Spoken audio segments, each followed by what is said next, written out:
capítulo 3 de Josué.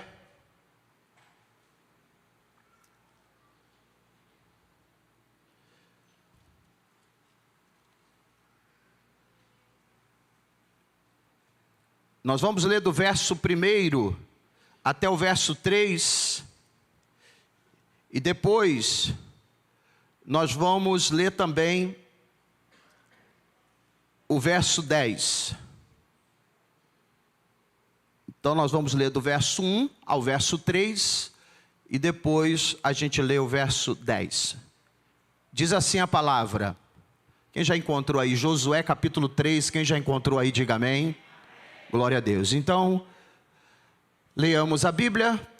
Levantou-se, pois, Josué de madrugada, e partiram de Sitim, e vieram até ao Jordão, ele e todos os filhos de Israel, e pousaram ali antes que passassem o Jordão. E sucedeu ao fim de 3 dias, que os príncipes passaram pelo meio do arraial, e ordenaram ao povo, dizendo: quando virdes a arca do concerto do Senhor vosso Deus, e que os sacerdotes levitas a levam, parti vós também do vosso lugar e seguia. Agora vamos ler o verso 10, que diz assim: disse mais Josué: nisto conhecereis que o Deus vivo está no meio de vós, e que de todo lançará de diante de vós os cananeus, os heteus, os heveus, os ferezeus, os gigarzeus e os amorreus e os jebuseus. Nisto conhecereis que o Deus vivo está no meio de vós. Quero usar como tema nesta noite: Deus está no meio de vós. Quero que você entenda um pouquinho do que aconteceu antes de chegar nesse momento em que nós percebemos o momento de preparo para avançar na conquista da terra prometida. Eu quero que você tenha um conhecimento do que aconteceu antes, ainda sob a liderança de Moisés. Deus tirou Israel do Egito, e Deus prometeu desde então que levaria o povo para uma terra prometida. Deus tirou do Egito, mas prometeu: eu vou levar para a terra prometida. Então eu queria que você entendesse que Deus não tirou Israel do Egito apenas para tirar do Egito. E você sabe que o Egito é, na linguagem simbólica, na linguagem tipológica, o Egito representa o mundo. Deus não nos tirou do mundo simplesmente para nos tirar do mundo, mas Deus nos tirou do mundo para nos levar também para uma terra prometida. É importante que você saiba disso. Deus não tirou Israel do Egito e falou assim: agora se vira. Eu tirei vocês do Egito, agora vocês vão caminhar pelo deserto. Cada um procure a sua terra, cada um procure o seu lugar. Porque o que eu poderia fazer, ou o que eu queria fazer, era apenas tirá-los do Egito. Mas não foi assim. Você sabe que Deus tirou do Egito e tinha já um destino preparado. Deus já tinha um lugar preparado. Vou tirá-los do Egito, mas levarei vocês para uma terra que mana leite e mel. Então eu entendo que Deus também, na minha vida e na sua vida, não nos tirou apenas do mundo. Deus não foi lá e me tirou do mundo, como Ele também não foi lá e apenas te tirou do mundo. Mas Ele me tirou do mundo e disse para mim assim: eu vou te levar, Marcelo, para uma terra que mana leite e mel.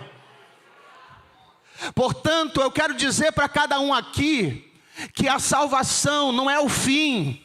Salvar do Egito, salvar do mundo, não é uma obra acabada, já pronta, acabou. Deus não precisa fazer mais nada, eu já estou salvo, meu nome está escrito no livro da vida e acabou. Eu estou satisfeito do jeito que eu estou. Ele me salvou, Ele me tirou do Egito, Ele me tirou do mundo e agora eu estou salvo. Eu não preciso me preocupar com mais nada, agora a minha vida está segura, eu estou tranquilo. Não, eu quero dizer para você, Deus começou uma obra quando Ele te salvou, é apenas o início. Você ainda não sabe o que Deus pode fazer na sua vida. Ele nos tirou do Egito como um símbolo do mundo, e agora Ele quer me levar para a terra prometida.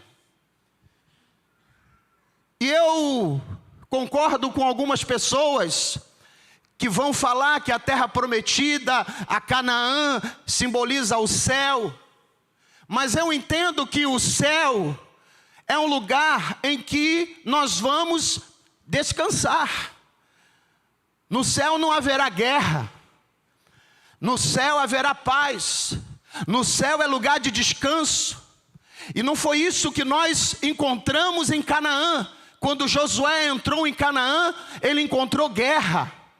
Ele encontrou povos que estão aqui relatados: os cananeus, os heteus, os heveus, os ferezeus, os girgazeus, os amorreus e os jebuseus. Povos que estavam lá em Canaã e prontos para guerrearem. E aí Josué não foi lá para descansar. Ali não foi a terra do descanso, mas foi a terra da guerra, da busca, da conquista. Por isso eu acredito que quando o Senhor me tirou do Egito, quando o Senhor te tirou do Egito, e eu estou falando do mundo, eu estou falando do pecado, quando Deus me tirou do pecado, quando Deus te tirou do pecado, quando Deus me tirou do mundo, quando Deus te tirou do mundo, Ele falou: estou levando vocês para uma terra que mana leite e mel. Eu estou levando vocês para uma terra prometida. Mas eu quero agora entender, juntamente com os irmãos aqui nesta noite, que Deus já estava me preparando e dizendo: não vai ser fácil, eu vou levá-los para uma terra que mana leite e mel, mas não será fácil. Vocês vão passar por lutas, vocês vão passar por dificuldades. Ou seja, vou trazer agora para o contexto da nossa campanha: vocês vão enfrentar muitos impedimentos. Eu vou levá-los para uma terra que mana leite e mel, eu vou levá-los para Canaã, eu vou levá-los para o lugar aonde eu preparei para cada um de vocês, lugar aonde o que vocês plantarem, vocês vão colher, vocês vão comer do fruto da terra, vocês vão viver uma vida gloriosa, uma vida abundante. Deus fala que a nossa vida na terra será uma bênção, mas Ele diz assim: ó, lá tem girgazeus, lá tem jebuseus, lá tem heveus, lá tem heteus, e vocês vão ter que enfrentar os filisteus, vocês terão que enfrentar os jebuseus. Aí eu quero trazer novamente para o contexto dessa campanha: vocês vão experimentar uma vida abundante, vocês vão experimentar uma vida de glória, vocês vão experimentar uma bênção tão maravilhosa na vida de vocês, que vocês estarão sempre adorando e glorificando a Deus. Mas saibam de uma coisa: eu não vou esconder isso de vocês, eu não vou omitir isso de vocês. Vocês terão aflições, vocês terão lutas, vocês terão dificuldades, porque os impedimentos vão aparecer, os impedimentos vão surgir. Mas eu quero dizer para cada um que está aqui nessa noite: tem uma promessa de Deus para mim, tem uma promessa de Deus para você. Deus falou assim: eu quero dizer que quando vocês souberem que eu estou no meio de vós, quando vocês souberem que eu estou no meio da igreja, quando vocês souberem que eu estou andando, Deus vivo está no meio de vós, não vai ficar um de pé, mas quem se levantar contra vocês vai cair um por um, vai cair um por um, vai cair um por um, vai cair um por um. Não vai ficar ninguém de pé diante de vós. Oh, todo impedimento vai cair por terra.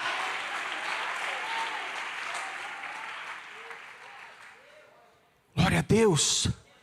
Deus prometeu isso para Josué. Você ainda está com a Bíblia aberta aí? Josué capítulo 1, versículo 5. Você tem uma promessa, irmão. Deus não escondeu isso de você, não. Vai ter Jebuseu, vai ter Eteu, vai ter Eveu, Filisteu, Ferezeu, Amorreu, povos que estavam ali, prontos para guerrearem. Deus não escondeu isso de mim, não. No mundo tereis aflições. Jesus falou. O salmista também diz: muitas são as aflições do justo, mas nós não estamos desamparados. Aí está a diferença. Vai ter luta sim. Qual é a diferença então entre nós e o ímpio? Entre aquele que não serve a Deus? Qual é a diferença? Deus está no meio de vós. Deus está no meio de vós. Deus está no meio de vós. Aí está a diferença. É porque o Senhor dos Exércitos está conosco. O Deus de Jacó é o nosso refúgio. Capítulo 1 de Josué, versículo 5, tem uma promessa.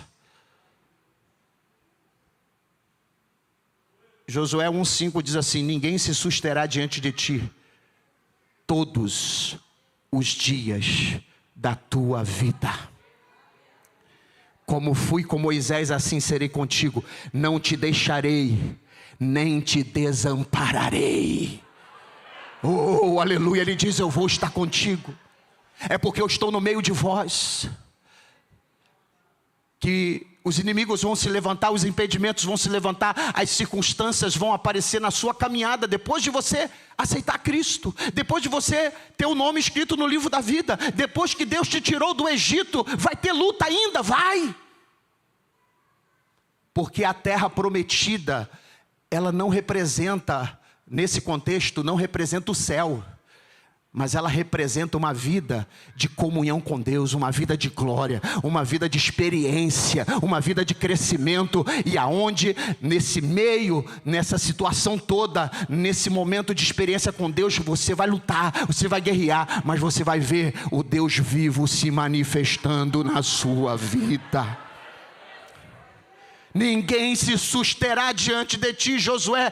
Como fui com Moisés, assim serei contigo. Não te deixarei, nem te desampararei. E aí Deus deixou essa promessa para Josué, assim como Ele deixou essa promessa para mim, deixou essa promessa para você, que Ele não vai te abandonar nessa caminhada. Você aceitou a Cristo, e é o que muita gente passa. Muita gente, depois que aceita Jesus, se decepciona porque alguém fez propaganda enganosa para ela. Alguém disse para ela que se ela aceitar Jesus, tudo vai virar mar de rosas. Alguém disse para a pessoa, para aceitar Jesus, que os problemas vão ser solucionados, os problemas sairão da vida dela, tudo vai ficar maravilhosamente bem. Alguém prometeu para essa pessoa que basta aceitar Cristo e que você será uma pessoa cheia de paz, cheio de tranquilidade, as coisas vão, tudo vai se encaixar, tudo vai entrar no eixo.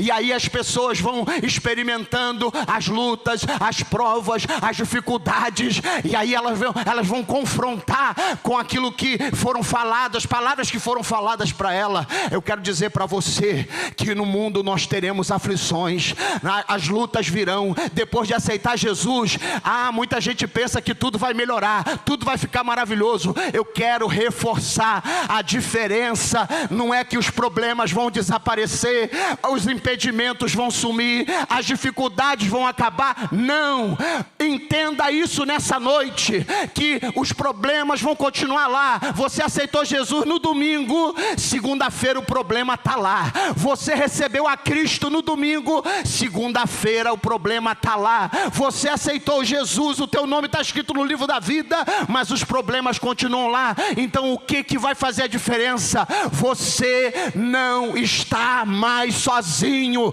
O Deus vivo está no meio de vós.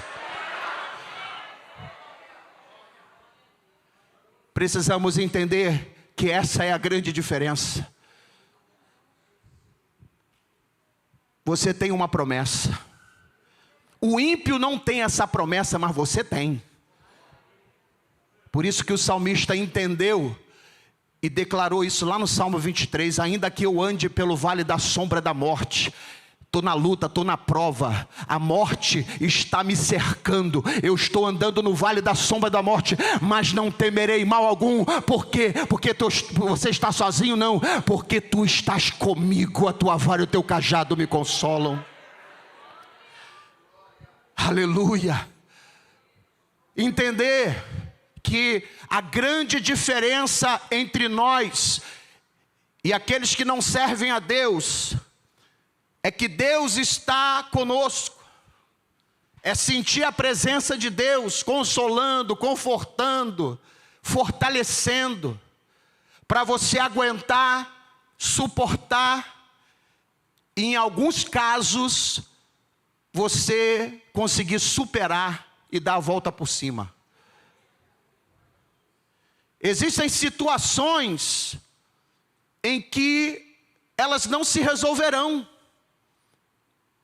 Tem situações na nossa vida que o que se tem que fazer é louvar, é adorar e aguentar até o dia que a trombeta vai tocar. Aleluia. Existem pessoas que precisam aprender a lidar com a adversidade, sabendo que não é se livrar da adversidade que vai ser a grande demonstração de vitória. Eu quero que você tente enxergar esse outro lado de uma vitória que muita gente não vê. Esse outro lado de uma vitória que muita gente não enxerga.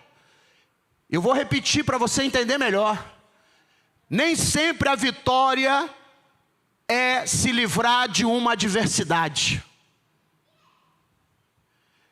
mas é você mostrar que mesmo na adversidade, seja ela qual for, você não para de adorar, não para de glorificar, não para de vir à igreja, não para de orar ao Senhor, não para de ler a Bíblia. Oi, meu irmão, eu posso dizer para você que é uma vida que a gente pode se inspirar nessa pessoa, em que a gente está vendo, está na prova, está na luta, está na adversidade, os impedimentos estão aí, mas essa pessoa não para de adorar, não para de glorificar, não para de exaltar, não para de vir à igreja, não para de dobrar os joelhos, não para.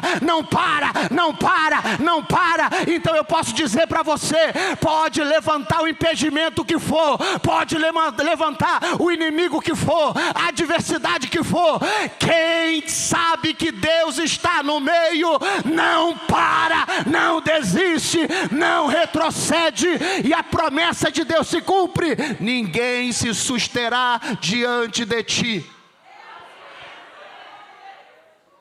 Essa palavra significa: ninguém vai ficar de pé diante de ti. Ninguém se susterá significa: ninguém vai ficar de pé. Se não vai ficar de pé, vai cair por terra. Oh, aleluia. Josué, ninguém se susterá diante de ti, porque eu estou no meio de vós. Todo inimigo que se levantar vai cair por terra. Eita glória. Nome do Senhor Jesus, irmão. Não pare na sua caminhada, não pare, não desista. Aleluia, pode levantar quem for, pode se levantar o inimigo que for, o impedimento que for. Aleluia, pode se levantar o gigante que for, não importa. Você tem Deus, Deus está no meio. Deus está no meio da igreja, Deus está no meio da nossa vida. O Deus vivo está no meio de vós, então prossiga. Glória.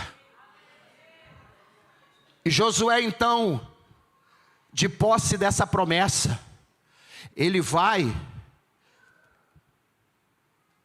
acampar diante do Jordão, e que o texto vai nos dar um certo panorama do que estava acontecendo naquela época do ano.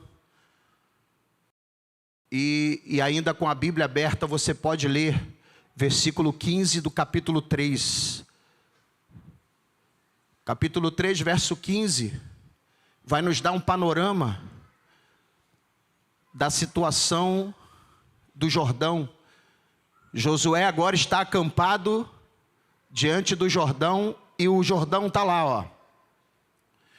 E quando os que levavam a arca chegaram até o Jordão, e os pés dos sacerdotes que levavam a arca se molharam na borda das águas, entre parênteses, porque o Jordão transbordava sobre todas as suas ribanceiras todos os dias da sega. Entre parênteses está aí. Eles tinham que atravessar o Jordão. Se pudesse escolher uma época, não seria naquela época. Porque naquela época o Jordão transbordava. E pesquisando sobre os dias fora daquela época, não sendo os dias da sega, o Jordão tinha cerca de 20 metros na sua largura, facilitando a travessia de quase 3 milhões de pessoas. 3 milhões de pessoas para atravessarem o Jordão numa largura de um rio de 20 metros. Muito mais fácil. E parece que Deus, Ele quer dificultar as coisas para a gente. E a gente pensa que Deus está fazendo isso de maldade. Por que não atravessar o Jordão quando está apenas com água numa largura de 20 metros? Porque o dia escolhido para atravessar o Jordão é o dia em que, naquela época do ano, o rio se transbordava e chegava a quase 1 quilômetro. 1 quilômetro de largura no que poderia ser apenas 20 metros. De 20 a 50 metros. E aí a largura do Jordão aumentava naquela época do ano para cerca de 1 quilômetro. Como se Deus quisesse mesmo que fosse nessa época. E por que às vezes na nossa vida parece que Deus deixa a gente chegar naquela situação mais complicada? Por que não chegar no Rio Jordão quando está a largura do Jordão entre 20 e 50 metros? Nem 100 metros de distância, o povo, 3 milhões de pessoas atravessariam com mais facilidade. Por que Deus permite que vá até o Jordão no momento em que tem 1 quilômetro de distância para atravessar 1 milhão de pessoas? Aleluia. Você não consegue entender, nem Josué, porque nós não conseguimos ver algumas coisas que Deus vai mostrar. Por que Deus permite que as coisas se compliquem? Por que você se queixa que está ficando pior? A enfermidade não está melhorando, está piorando. Eu estou tomando remédio, mas o remédio não está adiantando nada. Eu comecei a vir para a igreja, estou indo para a igreja, frequentando a igreja, mas as coisas não melhoraram. Nós somos iguais. O tempo passa, os séculos passam, os homens passam, mas a nossa mentalidade é igual. Por que Deus deixa complicar? Por que Deus deixa a coisa piorar? Por que Deus deixa Lázaro morrer? Você já está começando a entender?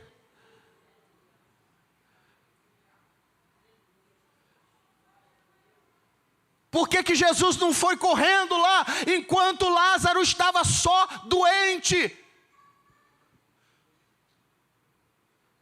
Por que que Jesus não largou tudo o que tinha que fazer, não largou tudo o que ele estava fazendo e disse assim: vamos lá correndo, antes que piore, vamos lá correndo, antes que Lázaro morra, antes que a enfermidade piore, vamos correndo lá, para que a gente consiga resolver o problema, enquanto o problema ainda é pequeno, o problema não é grande, o problema não é enorme, não é gigantesco, então vamos lá correndo, porque ainda vai dar tempo de chegar lá e resolver o problema enquanto ele é pequeno. Por que Jesus ainda fica 2 dias no lugar, e quando ainda tinha uma distância de mais 2 dias, e quando ele chega lá, Lázaro já está morto, Lázaro já está sepultado, e ele já está 4 dias sepultado, e alguém vai dizer assim: Senhor, se tu estivesses aqui, meu irmão não teria morrido, porque o Senhor demorou, o Senhor deixou piorar, o Senhor deixou ele morrer, e agora o Senhor chega aqui dessa maneira, achando que agora seria um jeito de resolver o problema. Eu quero dizer para você, você consegue entender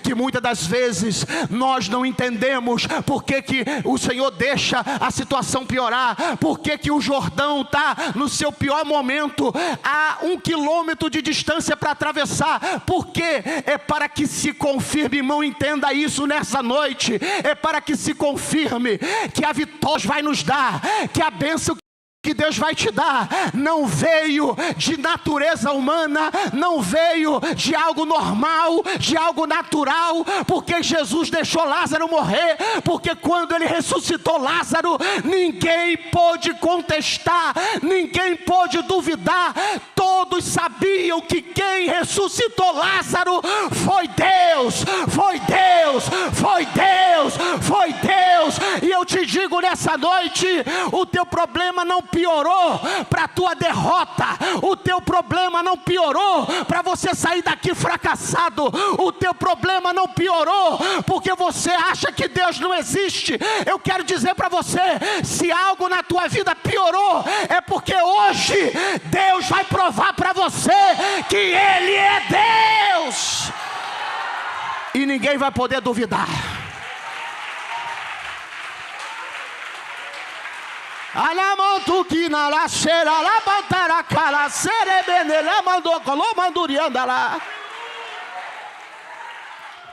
Porque quando você sentar nessa cadeira e sair daqui curado, ninguém vai poder dizer: não, mas ela já estava ficando boa. Ah, mas não, mas ele já estava melhorando. Não, quem sabia vai dizer: estava piorando, estava começando a complicar. O médico já estava desenganando, já estava dizendo para o povo se preparar, porque vai morrer. Mas quando sentar nessa cadeira, Deus vai mostrar que Ele é Deus na tua vida.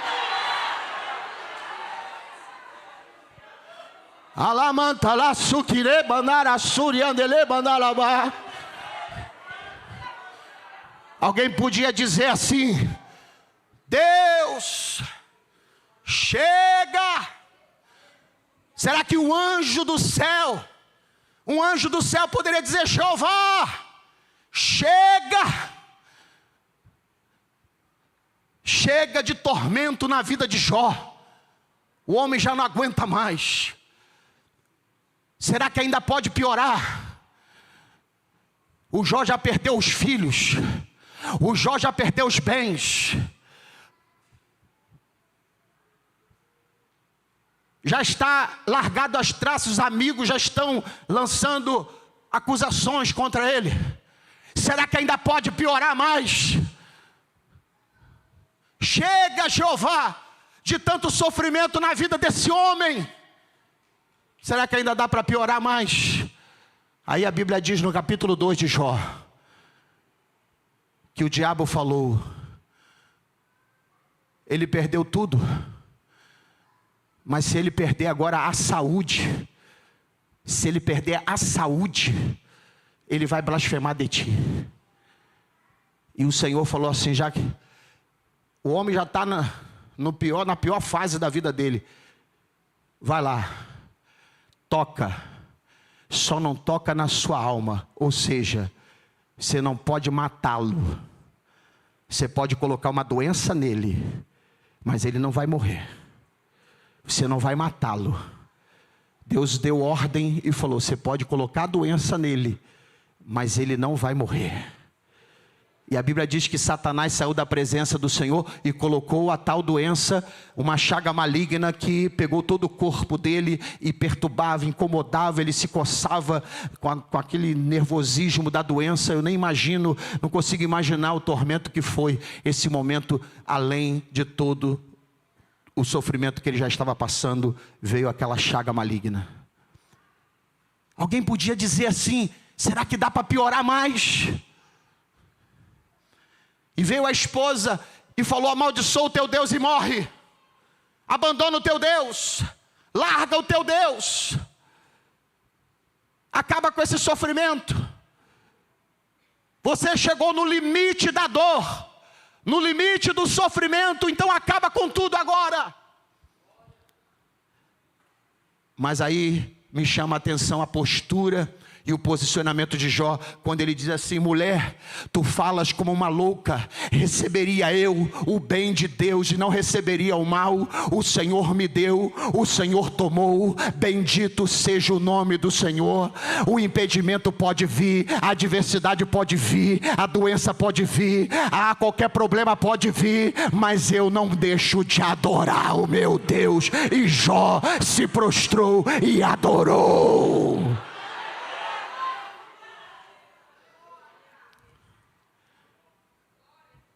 Você consegue entender agora que nós podemos enfrentar qualquer impedimento. Os impedimentos podem aparecer, mas o que eu tenho que lutar com todas as minhas forças é que nenhum impedimento me impeça de adorar o meu Deus. Porque hoje nós estamos vendo assim nas igrejas. Hoje é dia de culto. Espera aí. E está começando a chover. Vou faltar hoje porque começou a chover. Parece que nós temos crentes feitos de açúcar, que a chuva é motivo para ele não vir à igreja. Crentes que não estão mais determinados, não estão mais com aquela disposição de adorar a Deus, e não é muito problema que faz com que ele fique em casa, mas uma chuva, uma simples chuva, já impede aquele crente de vir adorar ao Senhor. Então Deus fala assim: se um pouquinho de impedimento já vai atrapalhar a pessoa de adorar, quanto mais um impedimento do tamanho do impedimento que veio sobre Jó. Você consegue entender? Você me ouve? Porque quando eu estiver com uma dor de cabeça, isso não vai me impedir. Eu vou para a igreja porque Jesus vai curar a minha dor de cabeça. Quando eu estiver com uma dor na perna, eu vou para a igreja porque isso não vai me impedir de buscar o meu Deus, e Deus vai me curar dessa dor na perna. Eu estou com uma dor na coluna, mas isso não vai me impedir de ir à igreja, porque lá na igreja Deus vai curar a minha coluna. Eu quero dizer para você nessa noite, sabe por quê que muitos milagres não acontecem mais nas igrejas? Porque quem está doente está em casa. Não, tem que vir para a igreja, porque se o doente vier para a igreja, vai ter cura, vai ter milagre, vai ter manifestação do poder de Deus. Aleluia!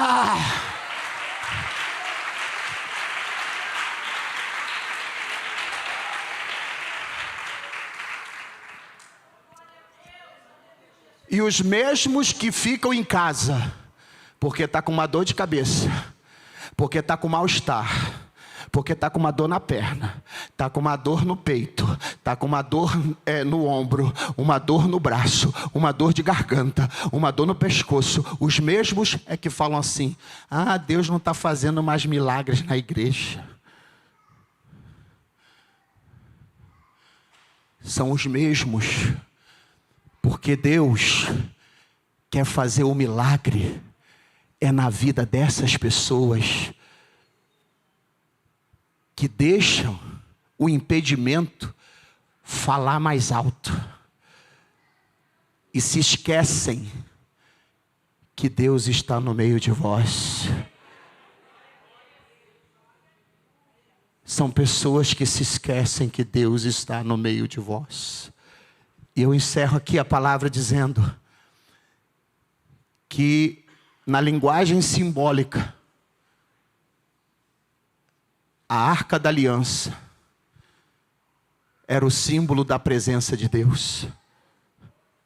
E é por isso que Deus falou com Josué: Josué, separa os sacerdotes, porque eles precisam pegar a arca, e eles vão passar no meio do arraial com a arca. Todas as tribos precisam ver. Eu chamo a atenção aqui para o capítulo 3, versículo 3, que diz: ordenaram ao povo, porque a arca vai passar no meio das tribos. A arca vai passar no meio do povo. E ordenaram ao povo dizendo: quando virdes a arca, quando virdes a arca, oh, aleluia. Tem muita gente que não consegue ver a arca, mas o Senhor falou com os sacerdotes: pegue a arca, peguem a arca e passa pelo meio das tribos, porque eles precisam ver a arca. É como se Deus estivesse falando conosco assim: eles precisam ver que eu estou no meio deles. Então você peguem a arca, os sacerdotes peguem a arca e passe no meio do arraial, no meio de cada tribo, porque cada tribo precisa ver que eu estou no meio, que a presença do Senhor está no meio, que a arca da aliança está no meio, e ali é o símbolo da presença de Deus. Então o povo precisa ver que Deus está no meio.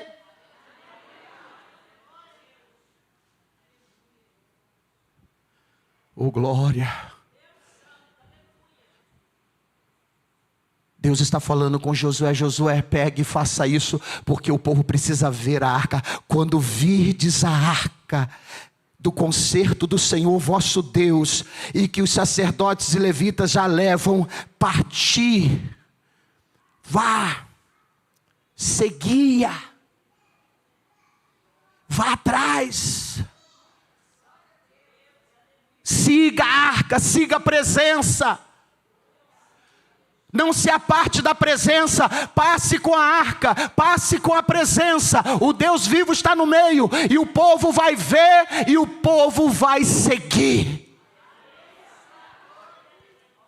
Porque a arca vai abrir o caminho. Porque aquele 1 quilômetro de distância, quando a arca chegou, quando os sacerdotes pisaram nas águas, levando a arca da aliança nos ombros, o rio Jordão se partiu. Deus colocou ali uma barreira em que o rio foi dividido como um mar vermelho, que parecia um muro, impedindo aquele transbordar daquela época do ano, e aquele 1 quilômetro Deus encurtou. E aí mais um impedimento caiu por terra.